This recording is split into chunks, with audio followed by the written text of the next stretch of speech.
बिस्मिल्लाहिर्रहमानिर्रहीम। अस्सलाम वालेकुम। क्रॉस टॉक के साथ मैं हूं जिजान डार। आज हम अपने इस प्रोग्राम में 3 इशू पर बात करेंगे। सबसे पहले इक़्तिदार शहर इस्लामाबाद को कौन सी पार्टी फतह करना चाहती है। दूसरा, पीटीआई की आज एहतजाजी रैली थी, उसको आज अचानक क्यों ख़त्म कर दिया गया। और इसके बाद दादरी ज़दा इलेक्शन ने एक तारीख रकम कर दी है, उसके मतलब हम आपसे बात करेंगे। तो सबसे पहले हम चलते हैं पाकिस्तान मुस्लिम नून जो सी है, उन्होंने अपने पत्ते शो करना शुरू कर दिए हैं। उन्होंने MQM को कल लाहौर दावत दी थी मुलाकात के लिए। MQM ने पाकिस्तान मुस्लिम नून से मुकम्मल हुकूमत में रहने का फार्मूला तय कर लिया है। उसके बाद MQM को हुकूमत में क्या मिलेगा ये भी तय कर लिया गया है।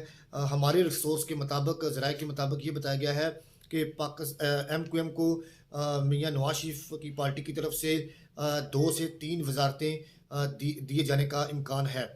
फिर उसके बाद आज पाकिस्तान मुस्लिम नून ने पाकिस्तान पीपल्स पार्टी के शरीक चेयरमैन आसिफ अली जरदारी से रब्ता किया और बिलावल भुट्टो से भी रब्ता किया। उनको रब्ता तो नहीं हो सका, लेकिन मुलाकात भी जोन सी है वो नहीं हो सकी।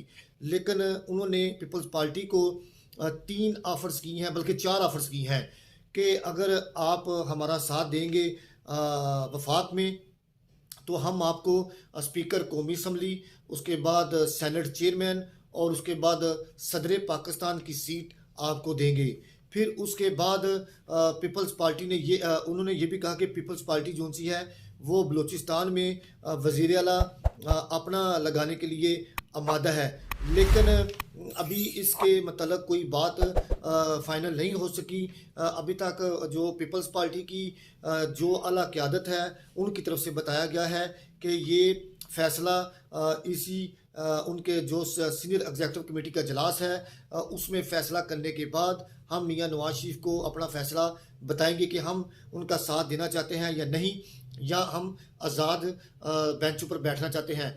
यहाँ पर एक बात ये भी कहना ज़रूरी है कि पाकिस्तान पीपल्स पार्टी जो सी है उनकी आला क़यादत ने आसिफ अली जरदारी और बिलावल भुट्टो को कहा है कि अगर आप आज़ाद बेंचों पर बैठेंगे तो हम अगली हुकूमत में मज़ीद उभर कर बाहर निकलेंगे। लेकिन ऐसा मुमकिन नहीं हो सकेगा, क्योंकि वफाक में हुकूमत बनाने के लिए पीपल्स पार्टी को हर सूरत जो सा है वो मियां नवाज शरीफ का साथ देना होगा, क्योंकि ये दोनों पार्टियां जो सी हैं एक दूसरे के बगैर नहीं रह सकती। लफ्ज़ी जंग जो सी है, लफ्ज़ी गोलाबारी जो सी है वो चलती रहती है, क्योंकि सियासत जो सी है वो आखिरी हरफ नहीं होता। तो ये मामला तो बैठ के हल हो सकते हैं।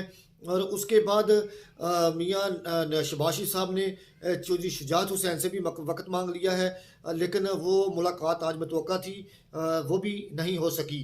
तो अब चौधरी शुजात हुसैन से मुलाकात मियां नवाज शरीफ की सोमवार या मंगल या आइंदा हफ्ते इस्लामाबाद में हो सकती है। लेकिन इस वक्त पाकिस्तान मुस्लिम नून जो सी है तनहा है।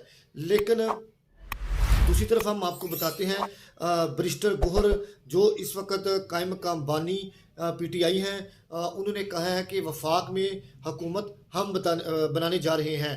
उन्होंने अपने पत्ते शो तो नहीं किए, लेकिन उन्होंने जमात इस्लामी, MQM और दीगर जमातों के साथ अंडरग्राउंड रब्ते किए हैं। और ये भी बताता चलूँ कि जो आज़ाद उम्मीदवारान हैं उनकी भारी बोलियाँ भी लग रही हैं। वो इस वक्त उनका जो मुराल है वो बुलंद होता जा रहा है। किसी जगह पर मुराल कम होता है और किसी जगह पर अप होता है।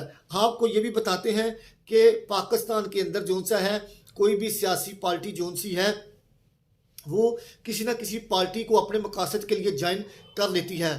पैसा भी वो जहाज़ भी रेडी हैं, पैसा और जहाज़ दोनों रेडी हैं और आज़ाद उम्मीदवार की बोलियां भी लग रही हैं। और ये आने वाले वक्त में बताएंगे कि कौन सा उम्मीदवार जो सा है वो कितने में बिका, कितने में नहीं।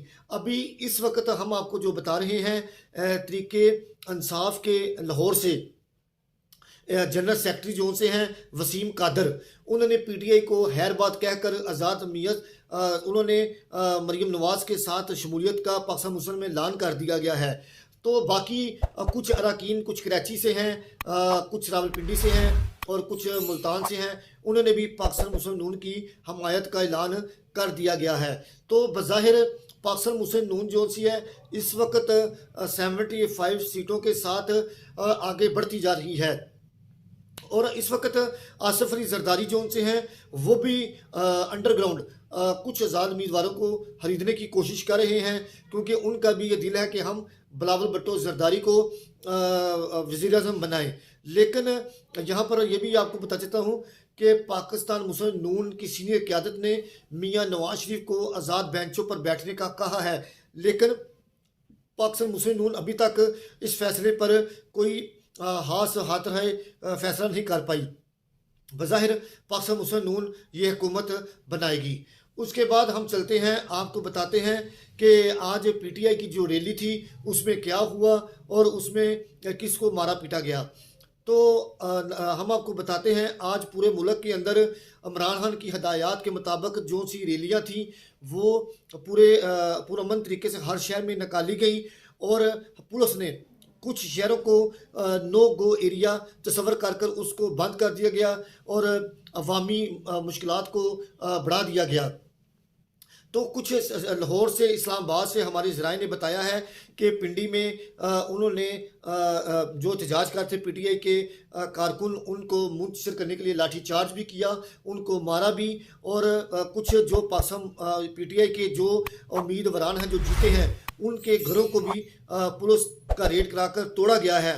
लेकिन मैं पाकिस्तान तहरीक इंसाफ के कारकुनों और उनके जो लीडरान हैं उनकी हिम्मत को दाद देता हूँ। उन्होंने जिस तरह बहादुरी से इलेक्शन में मुकाबला किया और अपने वोट की हिफाजत की, उसकी मिसाल हमें कहीं नहीं मिलती। तहरीक इंसाफ बेशक हुकूमत पाकिस्तान मुस्लिम नून की बनती है, तो इस वक्त जो तहरीक इंसाफ है वो मुल्क के अंदर सबसे बड़ी जमात तस्वर की जाती है। फिर उसके बाद हम आपको ये भी बताते हैं कि हम जो हम जैसे साफ़ी हजरात हैं उनको भी लाठी चार्ज किया गया, उनको भी मारा पीटा गया एहतजाज के अंदर। तो ये इसका आला काम और निगरान वज़ीर को इसके ऊपर नोटिस लेना चाहिए। कौन नोटिस लेगा? कोई भी नोटिस नहीं लेगा, क्योंकि 76 साल से हम इस मुल्क में देख रहे हैं, ऐसी जारादारी देख रहे हैं कि कानून ख़त्म होता जा रहा है, इंसाफ ख़त्म होता जा रहा है, अवाम बिलक रही है, अवाम चीहो पकार कर रही है एक अच्छे लीडर के लिए। और पाकिस्तान में इस वक्त जो एक अच्छा लीडर है वो सिर्फ इमरान खान नज़र आ रहा है। इमरान खान के अलावा किसी से कोई उम्मीद नहीं लगाई जाती। उसके बाद फिर हम आपको ये भी बताते हैं कि दादरीज़ादा इलेक्शन के अंदर तारीख कैसे रकम की गई। ये बड़ी इंपॉर्टेंट बात है। जैसा कि आपको पता है कि पाकिस्तान तहरीक इंसाफ इस वक्त सबसे आगे जा रही थी इलेक्शन में, तो अचानक जब रिज़ल्ट 3 दिन के बाद देना था, लेकिन कुछ उम्मीदवारों को धांधली के ज़रिए पहले ही जिता दिया गया और कुछ को 3 दिन के बाद जिता दिया गया। जो इस इलेक्शन में सबसे हाथ बात नजर आई है, जो फॉर्म 45 होता है वो किसी भी तरीके इंसाफ जो कारकुन जो उम्मीदवार हारे हैं उनको जल्दी फॉर्म दिए गए 45 और 47। फिर उसके बाद इसकी तस्दीक जो सी है अदालत करेगी। अदालत में ये तरीके इंसाफ अपना फैसला ले जा चुकी है और उनकी पटिशनें भी दायर हो चुकी हैं। फिर उसके बाद हम आपको ये बताते हैं कि इतनी धांधली हुई है, इतना धांधला हुआ है बल्कि कि ये तमाम तरीक़ें बुला चुका है।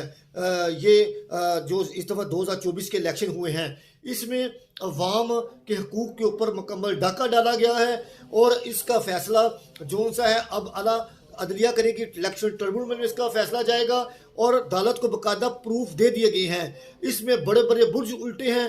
आप यकीन माने कि जो इस पाकिस्तान के अंदर बड़े चुदराहट वाले लोग, नवाब लोग, बादशाह लोग जो बने हुए थे वो मियाँ इमरान खान की अंडर 16 टीम से हार चुके हैं और अब जो से हैं वो अब दूसरी जमातों में जाने के लिए छलांगे लगा रहे हैं, लेकिन उनके हाथ कुछ नहीं आएगा।